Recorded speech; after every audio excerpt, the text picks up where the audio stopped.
With such a short window to prepare, what do you want to get done today prior to seeing Oregon tomorrow? I think we're going to hit hard. Obviously, we'll talk about Oregon. We played Oregon a few weeks ago, so we're somewhat familiar with them, but we're going to really hit hard what we need to do. It's hard to work on a whole lot because we don't want to compound the late travel, getting in three in the morning and all that, so we're not going to be on the floor very long, but we're going to really address and review, kind of like one last review session before the exam here about us. And what do you need to do? We need to continue to talk about the turnovers. We were down. We had, I believe, 11 turnovers going into the last 2 minutes of the game, so we did a much better job there. Still gave up too many points off our turnovers. We need to make sure that we're talking about what we want to do offensively in terms of our execution in those areas, and just talk about the importance of staying the course right now and not allowing the losses to mount up to where they don't sting as much. I mean, we have to be ready to go. We have to make a stand at this point. So you're guarding against mental fatigue as well? Yes, definitely. We were in Los Angeles for 5 days, and the plane landed about around 2:15, 2:30 in the morning, and they had to get them to go to class yesterday. So that's something that a couple of days later could get you. So I was telling someone, the last thing we want to do is say, we've lost 6 out of 7 games. You know, we're going to run until you guys get it. Counterproductive right now. We have to have our heads free, our minds and legs clear. If you had to do the scheduling for the LA trip again, would you head back home? I don't think so. It's 2.5, 5 hour both ways. You know, I don't know if we would do that. If one simple thing is if the game was played at 4 o'clock and we get home at a reasonable hour Sunday, then everything's okay. But the game was a late game, so it affects the next thing we're going to do. Are you able to have any, so then for today, are you able to have like a long practice then? Like, are you able to go like 2 hours? Or is it more you keep them off of the court and then do a lot of film work? We'll do film work. We'll go on the board. We'll be on the floor for an hour and 15 minutes, tops. And there won't be a lot of full court today. About 5 minutes getting up and down, just for maintenance. But aside from that, there won't be a whole lot. You know, we'll do some shooting, and like I said, we'll break down our offense and talk about some areas that we need to get better at, and talk about dealing with the turnovers. But we won't do a whole lot on their legs. Would that normally be the case during the second half of the season, or is that particular to this week? It's particular this week, although in October when we start practicing, and in November practices are 2.5 hours. December about 2:15, January 2, February it gets down to about an hour and a half. Now we're getting, so we'd probably go an hour and a half today under normal circumstances. And we would probably, if we were playing on Thursday, we'd go up and down a lot more also. And we would have gone up and down yesterday. So we would get those 2 quality days in. And then Wednesday would be more like what we're going to do today. How new, Lorenzo, is all this to you in your coaching career, and how you've had to change your normal operations between games? It's new in terms of the Pac-12, but when we were at St. Louis, we had schedules similar to this. Do you feel competitively that it's something that needs to be addressed? You don't talk, this is the price you pay for television, but is it become a competitive issue? I only feel whatever we're doing, everyone else is doing. If we're on the road 5 days, someone else is on the road 5 days, everybody's dealing with the same thing. It's like a slippery floor, you know. Both teams have to play on it. So it's hard to make a lot of excuses because you're both doing it. So as long as everyone is on the same, playing on the same level, playing field, then for what we're getting out of it, we'll deal with it. But in this particular instance of coming back at 3 in the morning and then having a Wednesday game rather than a Thursday, are those kind of things that you'd like to see tweaked or massaged to try to avoid? Oh, yeah, and it's the first year, so I'm sure our league will work through those things. Get a brand-new house, man. Takes a couple years to fix everything and get it right, you know. Do you have any suggestions for how to balance out? So you are in a situation where you have a 5-day trip and then a one-day turnaround. You kind of mentioned on the radio this morning the idea of maybe playing home Wednesday, Yeah, road weekend. that's been tossed around a little bit. You play Wednesday, whether it's home or away, and then you alternate that on Saturday, kind of maintain some type of balance. But again, that would have to mesh with what TV wants as well. But, but with that though, you're really only talking about the conference TV. So I would imagine that you guys could sort of tell those guys more what's going to happen as opposed to ESPN and Yeah, right. Fox. No, that could be true, but we are on there with ESPN, and it's unbelievable. ESPN talks about us a lot more now, so it's been good. When we're not playing, they talk about us, our league. When we talked to you Saturday, Logan, at USC, you said, well, we can still get an at-large here. Is that still a focus? I mean, it may be taking the win out, but are you more toward let's get playing right before the fact? I think it's somewhere in there between. I'm not convinced if we were to win out, we're still not going to get an at-large. I'm not convinced. I think we have some quality wins. I think we have enough games against quality teams. If we were able to do well, we could put together a decent resume.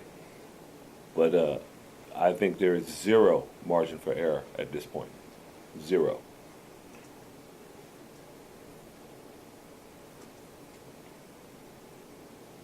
In light of what happened last year, is that even more that resonate in your head that you won the Pac-12 regular season?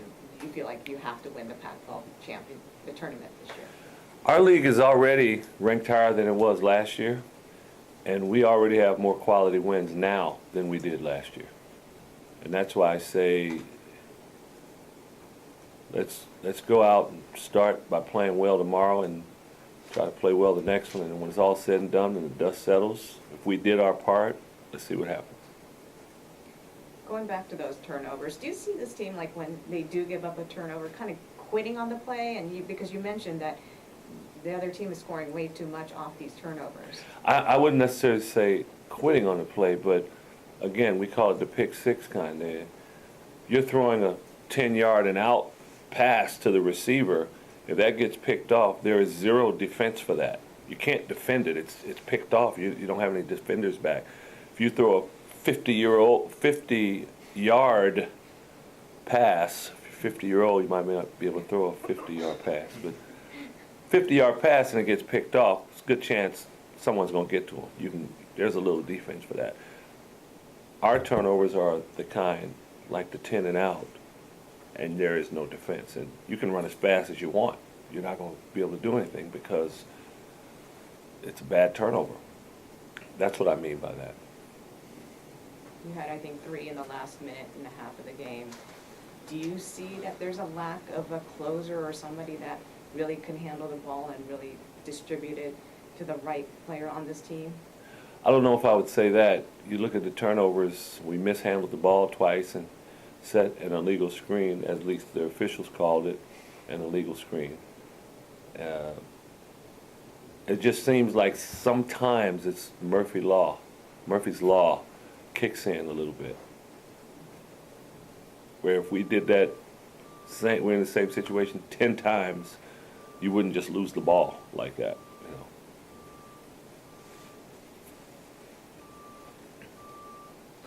know. So you have any explanation why scoring is down in college basketball this year?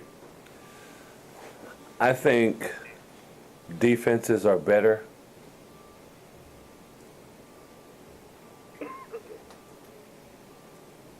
I think that has something to do with it. I think scouting is at a high level. I mean, you look, there was a time when You know, we held a team to 39%. Wow, we're really doing well. When you look at some teams that are really guarding, they're holding teams to 35% on average, 36%, especially early in the year. And that's pretty good to be able to do that at this level.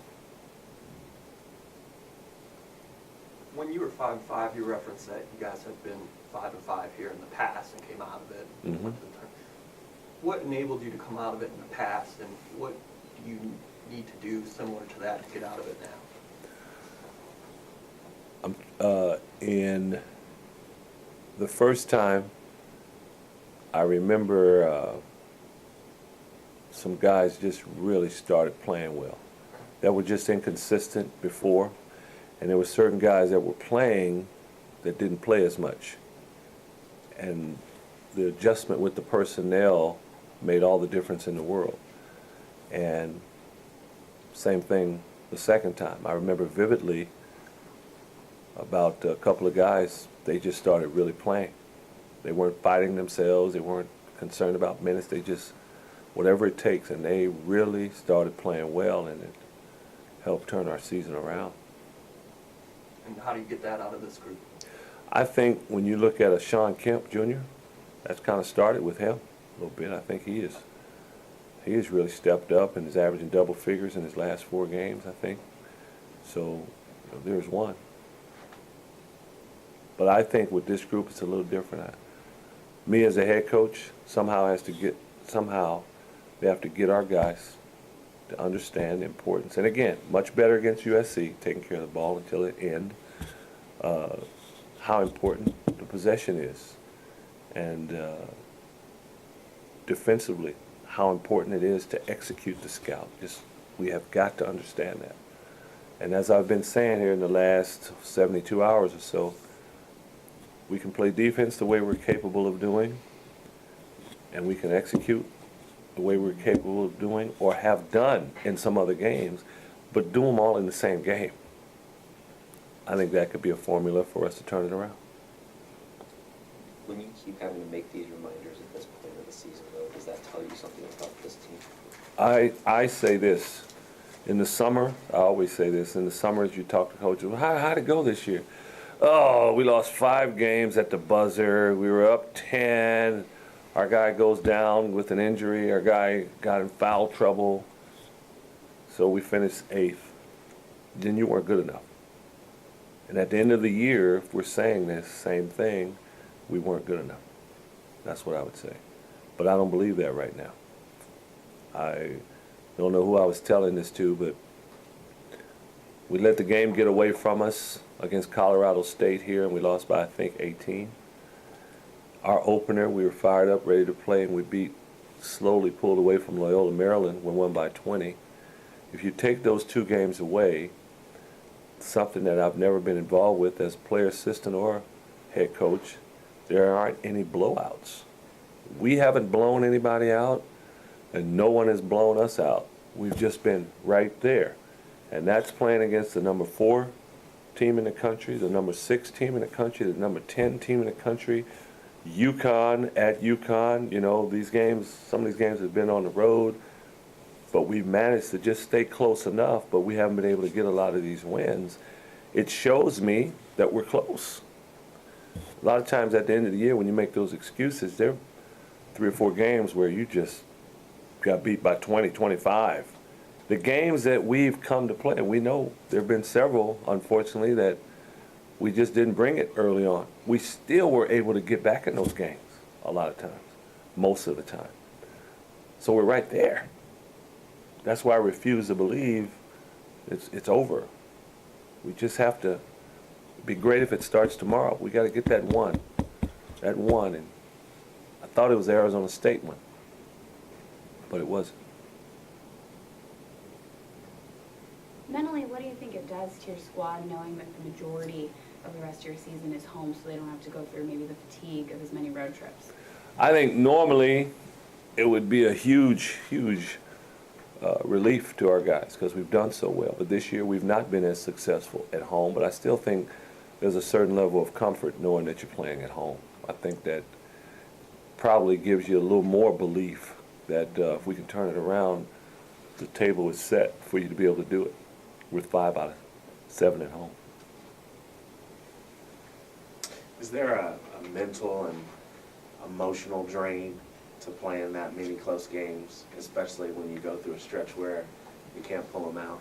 Yeah, it really is. It really is, and been through both sides where we dropped 5 in a row, and you start to wonder, okay, can we really get this done? When you're winning, you don't think you can ever lose. When you're losing, you start to doubt if you win, you're going to win the next one. So we have to make sure we avoid that. We can't let that happen. But when we won the Pac-10 championship in '09, I remember it was just one heavyweight fight after another. You're playing against Arizona State with James Harden out there. Then you're playing against Arizona. They had Jordan Hill, and that team that they had. And the next game was another tough one, USC. It was tough. UCLA, that stretch, and each one, you're just mentally drained after it. But we won those. We won each and every one of them, and that allowed us to win the championship. But on the other side, when you lose them, it can be draining.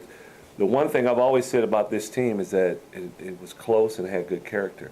And in these situations, it's very valuable because it's so easy to start to point the finger at everyone else. It's so easy to withdraw. It's so easy to say, I'm a senior, I'm just going to get mine now so I can get ready for the draft. It's just so easy to do that. But I don't think this team is like that, and that's very helpful at this point in the situation we're in. You mentioned Sean Kemp Jr., and you just mentioned seniors. How important right now for this team is it for your seniors to rise up, especially your captains right now? It's big. When you're a senior in college, when you're a freshman, you have all the answers. You get to where you're a senior, you realize there was so much you didn't know. And you're smart enough to realize there's probably a lot more I don't know either right now at this point, and this is coming to an end. I think there are some that can't wait for it to end. I don't mean on this team, but in general when you're a senior. But then there are some others that just say, I've had a great time, and I don't want to go out and not achieve the goals that I've set forth for myself and this team. And you begin to do a lot of soul searching a lot of times when you're a senior. I remember when John Brockman was a senior, we'd say it almost every game. Well, it's my last time going to Oregon. It's my last time hearing Wazoo's fans cussing us out. My last time this, last time with that. And you start to sense that, you start to feel it. It doesn't feel like you have as much scratching your head, wringing your hands with this team as you have some other ones in recent memory, even though this team's record is worse. So just kind of wondering, why do you like this team so much? And what is it like when you have a group of guys whose mentality that you like, but they're still not performing at the level where you want to be? You want so much for them to experience success because they're trying to do the right things. You want to see them rewarded for trying to do the right things. So it makes it tough. But it goes back to, like I was saying before, we've had other teams, some of the teams you're talking about, where when you say, we just didn't show up early, then you lost. That happened to us at Washington State one year, and we lost 72-47. That happened to us at Arizona State. We lost by 17 both games. That happened to us at Oklahoma. I mean, we're down 25, something like that. That hasn't happened this year so far. Hasn't happened. And again, I just go back to, you want to see this team get over the hump because there are some things that it is doing right, but just not enough.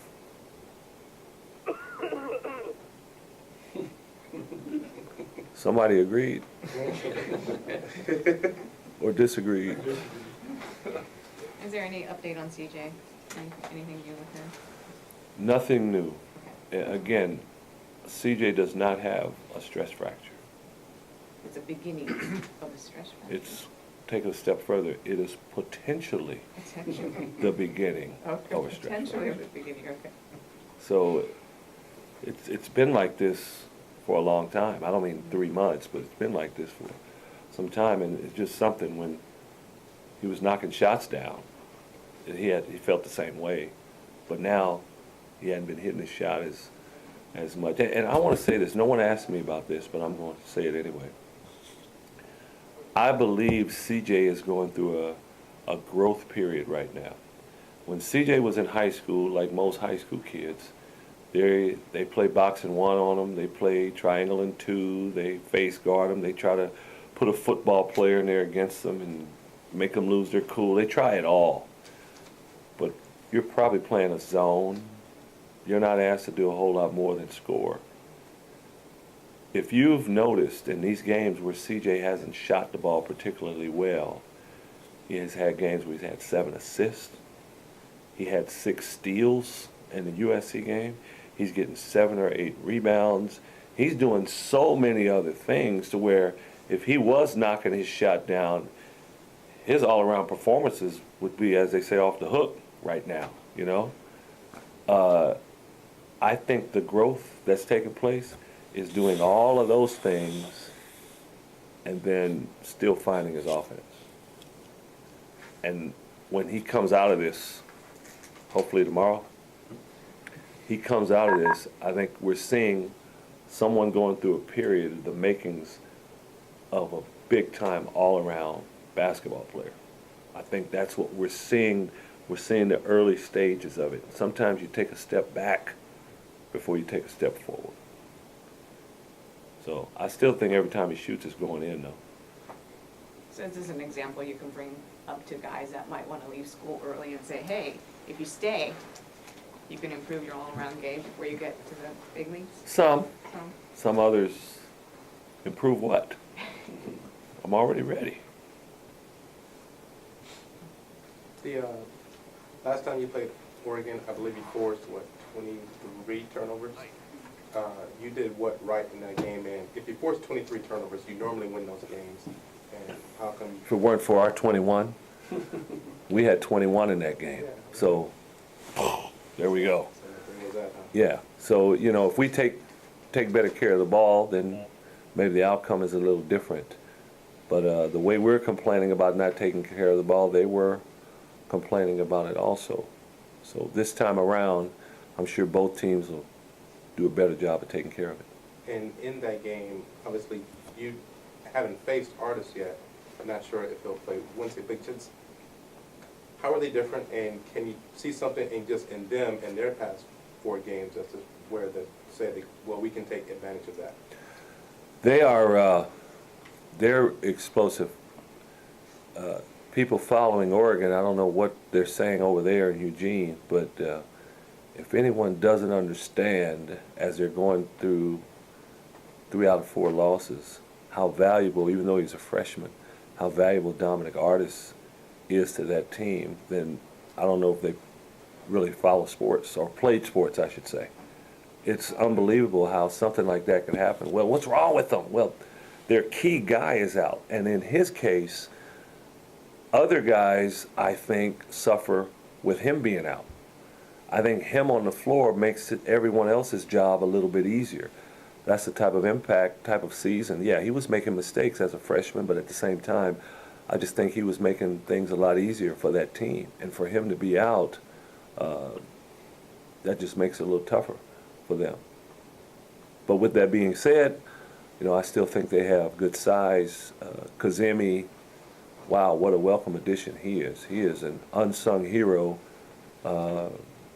on that team, I guarantee you. He just rebounds, plays within his role. He makes big plays. He's smart. You can watch him play and be really impressed with what he does out there. Any thoughts on Terrence Ross competing in the NBA dunk contest? I think it's awesome. And there's one dunk I know he's going to do. There's one, I just know it, where he takes off from the corner. He comes out of nowhere and just takes off. But it's pretty exciting. You know, Nate Robinson was in it. You know, now Terrence gets a chance. See, and Terrence is the type, you know, Nate had all of his stuff choreographed. Terrence might just take off and then decide when he's in the air what he's going to do. He's just that type of guy, you know. What was your best jam ever? In a game or on the side? Maybe the side. So you're assuming that I could jam? Well, yeah.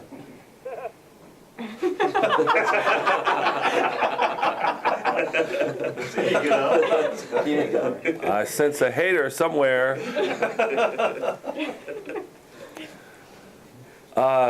Probably you really want to know? Yeah.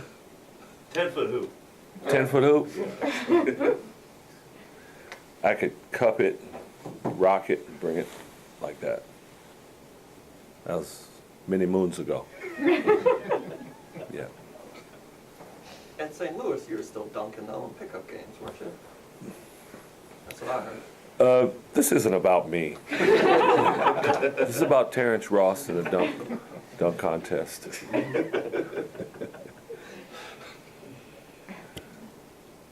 I know I'm not supposed to ask questions, but how about Isaiah too? Yeah, Isaiah's in the freshman-sophomore basically game, in the All-Star game. Thought maybe he should have been in it last year, but he's in it this year. And you talk about a guy that just perseveres. And last year he comes in as a rookie, and he's behind a lot of people. And before the year's over, he's in there starting. And this year they went through some changes, and when the dust settled, there he is again, starting. And he has a big heart. There's no doubt about that. So it's fun to see him be successful and succeed. He said he was gonna come back and get his degree, Isaiah, and he got it. he did. Did that surprise you? It didn't surprise me once. Isaiah, as a high school student up until he was a junior, just wasn't happening in the classroom. He went away to prep school, and if I've told you this story, forgive me, I'll quit. Tell me if I did, but I went to visit him at South Kent Prep School where he was, and I didn't know that particular day there was no school for whatever reason. And he's in the middle of nowhere, and he's in the middle of campus, not sitting outside his room, but in the middle of campus, just sitting on a step. Not 4 or 5 steps he's sitting up, just sit like on the curb. By himself, no one's around. He was miserable because he's a people guy, you know, and just nobody's around. He's in the middle of nowhere, Tacoma, you know, and he stayed with it, and he stuck with it. And when he came to school here, we never had not one problem with Isaiah academically. And each year, he would just take care of his stuff. To the point where we didn't really even need to get him tutors. He would just get his stuff done. He's very responsible. And he said he was going to come back and get it done. Now, it did help that there was a lockout that year.